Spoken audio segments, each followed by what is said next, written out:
कोई धर्म को नहीं मान रहा है, एक कहूँ तो जग में लाजे, लेकिन अध्यात्म को बहुत मानता है, बड़ा आध्यात्मिक है। अगर आप कबीरदास को पढ़ेंगे, ना मैं देवल, ना मैं मस्जिद, ना काबे कैलाश में।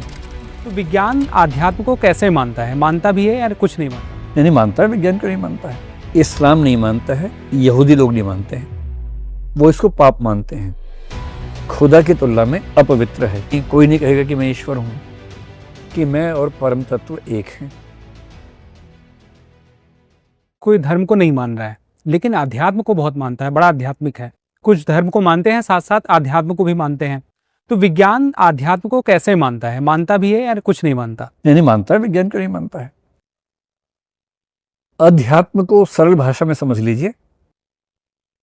भारतीय परंपरा में अधि और आत्म यानी आत्मा का अपने बड़े रूप, अधिष्ठान या सुपर आत्मा या ईश्वर से एक होने का अनुभव, इसको अध्यात्म कहते हैं। पश्चिम में स्पिरिचुअलिटी है, ईसाईयत में ट्रिनिटी की धारणा है।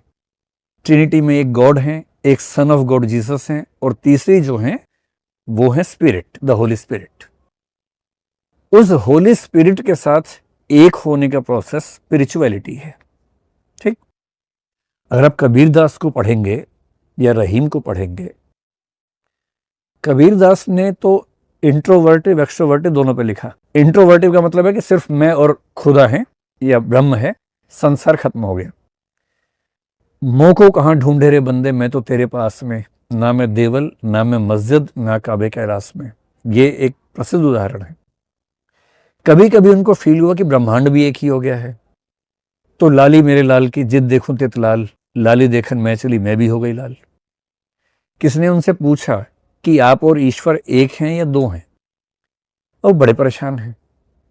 इसी पे कई छंद लिखे गए हैं। कह रहे हैं कि एक कहूं तो जग में लाजे, दो कहूं तो झूठा लौ। अगर मैं कहता हूं कि एक ही है ईश्वर और मैं, तो ये सारा जगत बेकार हो गया, मीनिंगलेस हो गया। अगर कहूं दो हैं तो मैं झूठा हो गया, यानी मैं ईश्वर से अलग हूं।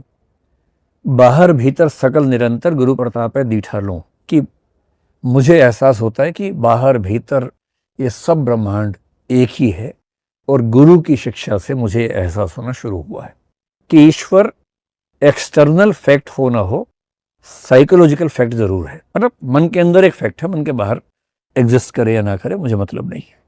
आमतौर पर दुनिया के धार्मिक लोग ये मानते हैं कि हम ईश्वर के साथ एसोसिएट हो सकते हैं।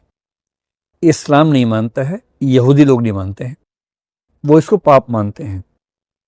क्योंकि इस्लाम की धारणा ये है कि खुदा बहुत पवित्र है और इंसान खुदा की तुलना में अपवित्र है। इसलिए अगर कोई बंदा ये कहे कि मैं खुदा हूं तो ये पाप है, अपराध है। पर सूफी मानते हैं, और सूफी क्या बोलते हैं? अन अल हक।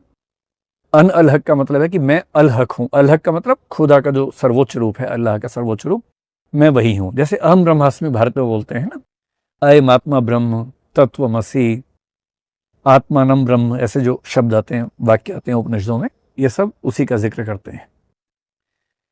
तो जनरली धार्मिक लोग ही स्पिरिचुअल होते हैं। जैन धर्म में ईश्वर नहीं है तो कोई ये नहीं कहेगा कि मैं ईश्वर हूं। बुद्धिज्म में ईश्वर नहीं, कोई नहीं कहेगा कि मैं ईश्वर हूं। तो कुछ लोग जो ईश्वर को नहीं मानते, बुद्धिज्म वाले, जैनिज्म वाले, स्पिरिचुअलिटी को मानते हैं। वो बोलते हैं कि मैं निर्वाण में चला गया, मैं कैवल्य में चला गया, तो इस तरह से मानते हैं। तो बेसिक बात स्पिरिचुअलिटी या स्पिरिचुअल एक्सपीरियंस क्या है? एक ऐसा एहसास कि मैं और परम तत्व एक हैं। उस समय ना टाइम का एहसास रहता है, ना स्पेस का रहता है। टाइमलेसनेस, स्पेसलेसनेस, ऐसा एहसास कि उसका वर्णन हो ही नहीं सकता भाषा में। इनडिस्क्राइबेबिलिटी बोलते हैं। ऐसा एहसास कि आप पूरी कोशिश करके भी खुद को हिला नहीं सकते। कभी कभी आपने स्लीप पैरालिसिस फील किया होगा कि आप नींद में और पूरी कोशिश करके भी हाथ पैर नहीं हिला पा रहे। कुछ वैसा जागी अवस्था में भी होने लगता है। उसको बोलते हैं कि रहस्यात्मक अनुभव हो गया आपको, और इतनी अच्छी फीलिंग है कि उसके बाद आपको लगता है कि आपका जीवन चेंज हो गया है। ये दुनिया के सारे धर्मों में माना गया है कि ऐसा होता है।